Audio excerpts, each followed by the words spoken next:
આપને ખ્યાલ છે કે જામનગર, દ્વારિકા અને મોરબી એ કોસ્ટલ બેલ્ટ વિસ્તાર આવે છે અને સ્ટ્રેટેજિકલી બહુ ઇમ્પોર્ટન્ટ જગ્યાઓ છે. હાલના સંજોગોમાં કોઈપણ પ્રવૃત્તિને નેસ્તનાબૂદ કરવા માટે આ તમામ વિસ્તારોમાં પોલીસની પેટ્રોલિંગમાં વધારો કરવામાં આવેલો છે. તમામ જગ્યાએ પોલીસની જે નાકાબંધી છે, ચેકપોસ્ટ ચાલુ કરવામાં આવેલી છે અને પોલીસ અને પબ્લિકનું ખૂબ જ સારું સંકલન હાલના સંજોગોમાં પબ્લિકને સાથે રાખી કરવામાં આવેલું છે અને અમે મોટા ભાગના વિસ્તારોમાં તમામ જે પોલીસ અધિકારી કર્મચારીઓ એ સતત દિવસ રાત્રે પેટ્રોલિંગ કરે છે.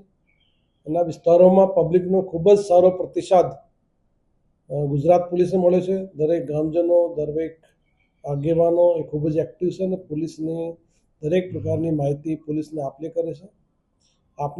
આપના ચેનલ મારફતે પબ્લિકને પણ અપીલ કરું છું કે કોઈપણ વ્યક્તિ એવા સમયમાં કોઈપણ પ્રકારની ખોટી અફવા ફેલાવવાની રહેશે નહીં.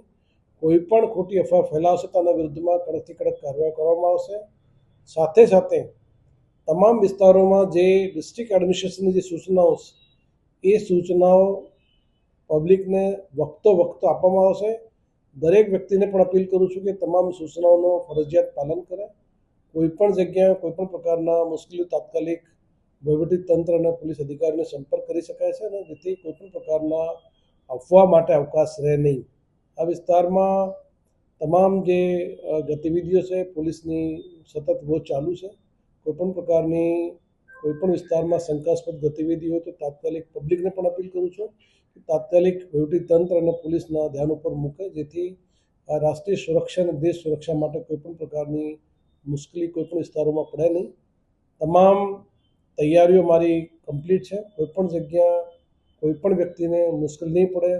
દરેક વ્યક્તિને વખતે સૂચનાઓ મળશે અને તમામ પ્રકારની જે તૈયારીઓ છે એ આજે તમામ વિસ્તારોમાં પોલીસ અધિકારી કર્મચારીઓ ચેક કરે છે જેથી આ વિસ્તારોમાં પોલીસ અને વહીવટીતંત્ર તેમજ તમામ નાગરિકો ખૂબ જ સચેત છે જેથી કોઈપણ પ્રકારની આ વિસ્તારમાં પબ્લિકને અને વહીવટીતંત્રને સાથે રાખી આ કામગીરી આપણે બધા સાથે કરવાની રહેશે.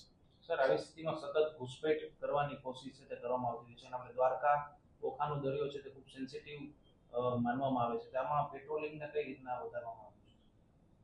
આપને ખ્યાલ છે કે જે કોસ્ટલ બેલ્ટ છે એ અમારા તમામ વિસ્તારોમાં પોલીસ અધિકારી કર્મચારીઓ વહીવટીતંત્રના તમામ અધિકારી કર્મચારીઓને સેન્સિટાઇઝ કરવામાં આવેલા છે અને આજની પરિસ્થિતિમાં શું એક્શન્સ કરવાના છે શું નથી કરવાના એ તમામને ખૂબ જ સારી રીતે સમજણ આપવામાં આવેલી છે અને ડૂઝ એન્ડ ડોન્ટ્સ પણ બધાને જાણ કરવામાં આવેલી છે.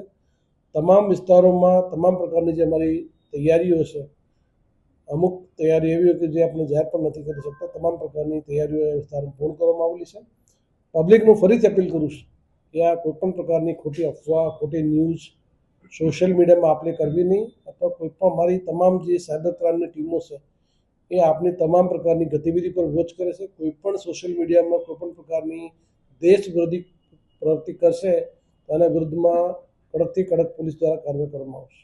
સાહેબ, ખાસ જો વાત કરીએ માછીમારો પણ એટલા જ છે તો અત્યારે પરત બોલાવવાનું છે તો કોઈ સાથે ચેકિંગની કોઈ કાર્યવાહી માછીમારો તમામ જે કોસ્ટલ બેલ્ટમાં તમામ જે મેજર અને માઇનર પોર્ટ છે એ તમામ પોર્ટ ઉપર Gujarat maritime board, port officer તેમજ પોલીસ અધિકારીઓ ખૂબ સારું સંકલન છે. તમામ ગતિવિધિ ઉપર એ તમામ ટીમો વોચ કરે છે. અમારી જે મરીન ટાસ્ક ફોર્સ છે એ પણ આ વિસ્તારમાં ખૂબ જ એક્ટિવ છે.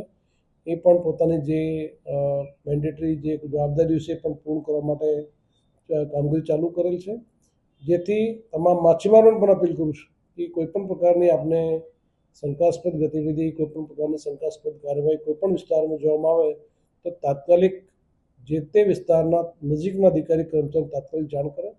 અમે 24/7 તમામ કામગીરી માટે પોલીસ અને વહીવટીતંત્ર ઉપલબ્ધ છે અને પબ્લિકને કોઈપણ પ્રકારની મુશ્કેલી નહીં પડે એ પણ અમારી એક મોટો સંકલ્પ છે.